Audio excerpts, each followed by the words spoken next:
Fox had at one point had offered James Cameron a chance to direct a follow-up, but I think he's, too wrapped up in doing his own thing. You want to hear some reviews? Sure, let's do it. So, Aliens opens up July 18, 1986.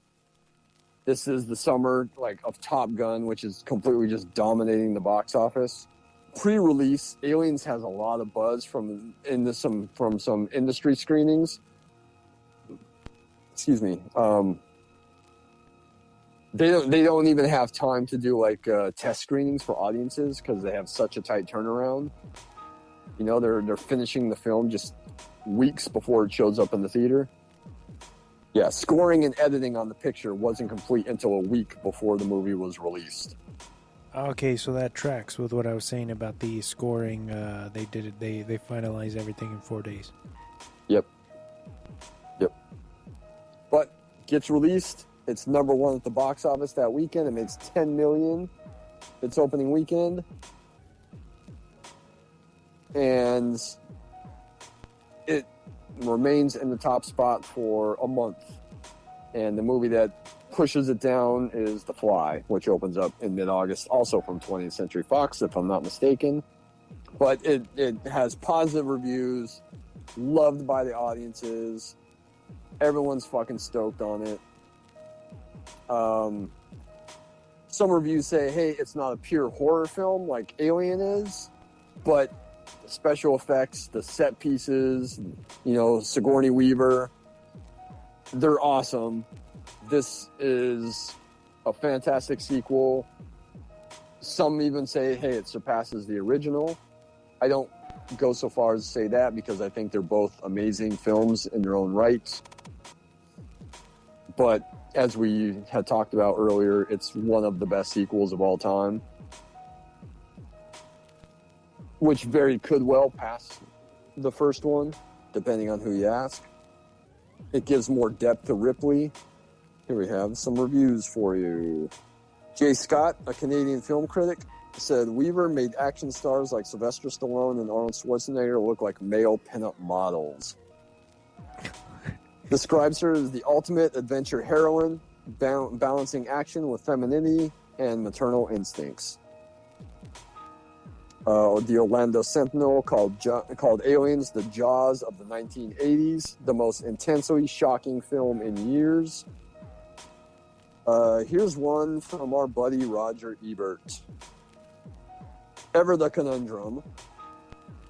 Roger Ebert says that the last hour of the film was painfully, unremittingly intense, leaving him emotionally drained and unhappy, just because it is so intense.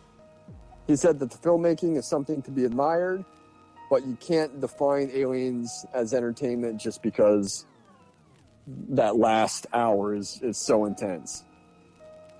He says Weaver's great, she holds the film together. And Gene Siskel gives it a harsher review, saying it's one extremely violent, protracted attack on the senses. He adds, some people have praised the technical excellence of Aliens.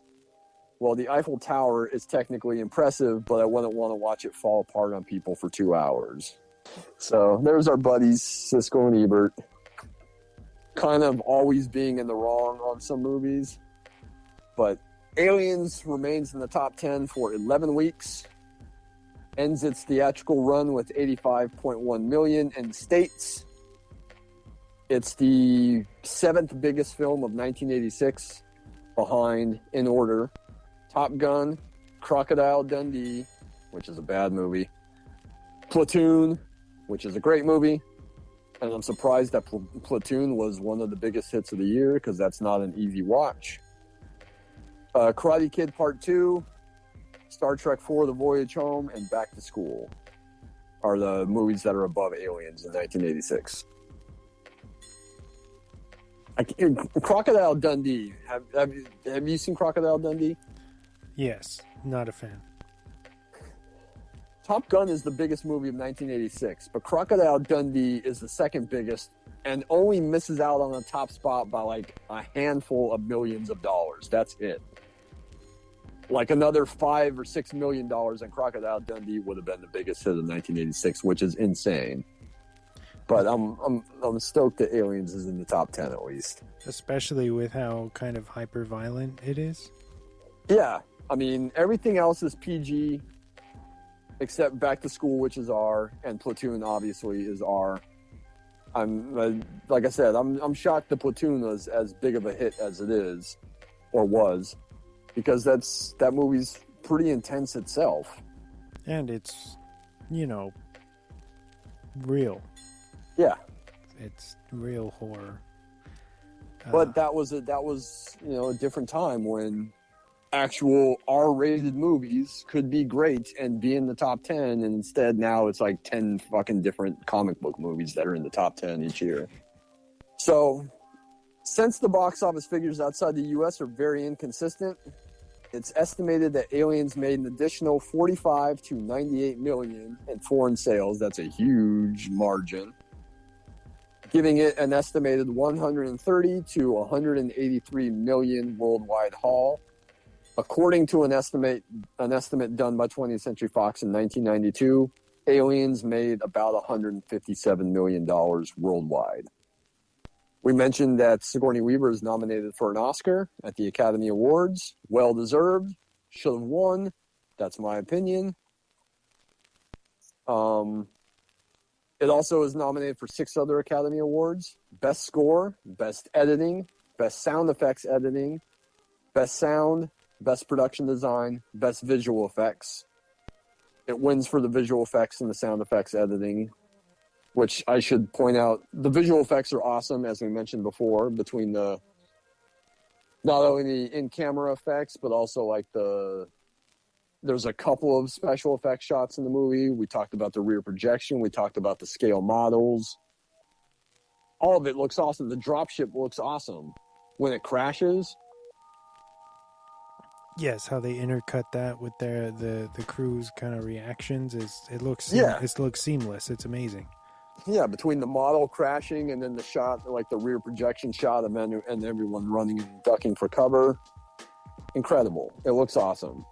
There's another rear projection shot where Ripley and Newt are out on the platform at the end where the Queen is coming after them. But it doesn't look cheesy. Speaking of the score got nominated for Best. We talked about this. We've talked about this year before with the best scores.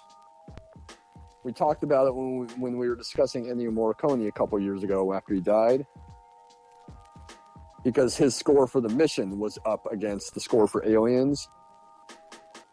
And I talked about on that show about how much I love the Mission score because I think it's beautiful. And unfortunately, both those scores lost to Herbie Hancock for Around Midnight, which I think we talked about on that Morricone episode. Like, it had used a lot of pre-existing music, so there was some controversy with that win.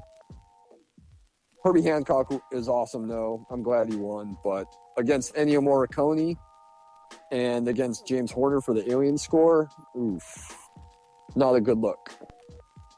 So that's about wrapping it up for me. Looking at my notes, we talked about some of the actors that appear in this movie. James Cameron has worked with multiple times.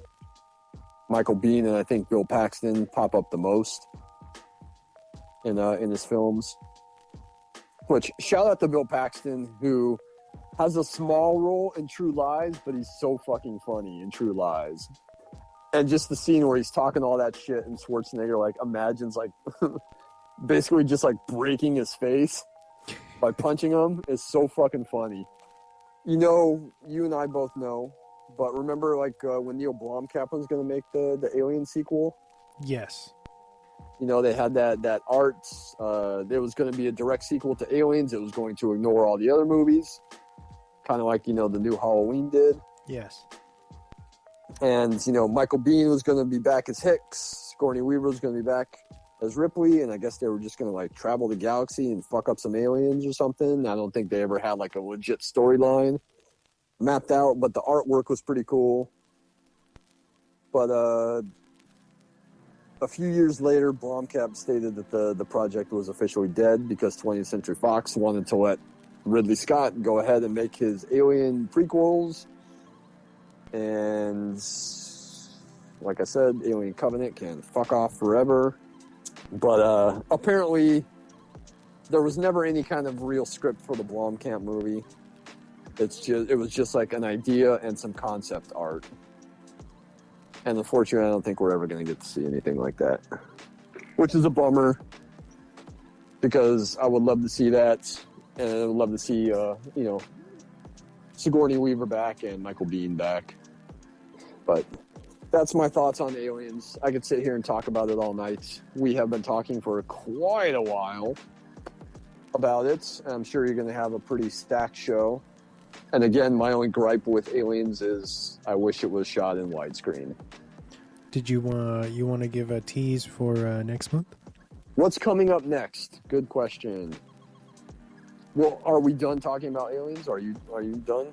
Because I'm tapping out because I know we'll be here all night if I continue. Yes. Aliens is a whole lot of fun. It's one of the one of the very, very best films to come out of the 80s, in my opinion. I think it's in my top 10 of 80s movies. It's iconic, and honestly, I don't blame you for watching it as much as you do. I feel like it's a movie that it plays well in various scenarios. You can put it on from literally any point and still have a great time. It's endless rewatch value. It's aged so well. One of James Cameron's best pictures. I don't know, going back to what you said about it being your favorite, It's definitely my favorite. I would argue it's his best. That's my opinion, though. I can see how you would say that because I feel like Aliens on a scale of filmmaking is more ambitious probably than Terminator 2, or took a lot more to get done, and it's in that way I agree. But I don't know. I don't know if I can pick one or the other as far as those two. That's hard. It is very hard, and to be perfectly honest, I watched Terminator 2 a hell of a lot when I was a kid because I loved that movie. I did not see Aliens until I saw Alien 3. I hadn't seen any Alien movie before. And then I saw Alien 3 with a friend of mine when I was in junior high. And then he was telling me about Alien and Aliens. So after we saw the third one, we rented the other two, and then I immediately fell in love with the other two. But I didn't see it until I was probably about maybe 11 or 12. That's really interesting to me. So your dad never showed you those, or he just wasn't into them, or? I think that my parents had seen them, but I think it was just, obviously probably thought I was a little too young at the time that Aliens itself came out.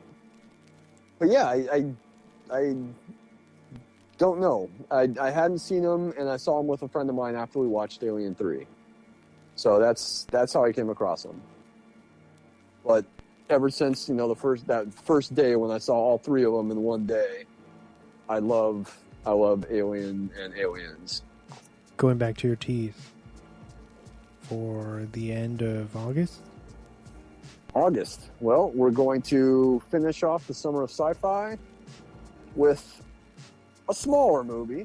I know this was a big movie and a big undertaking for us, as was Blade Runner, but we're going to finish off with a smaller film. I think both you and I are in total agreement that it's an extremely underrated sci-fi film that absolutely did not get any love upon its release.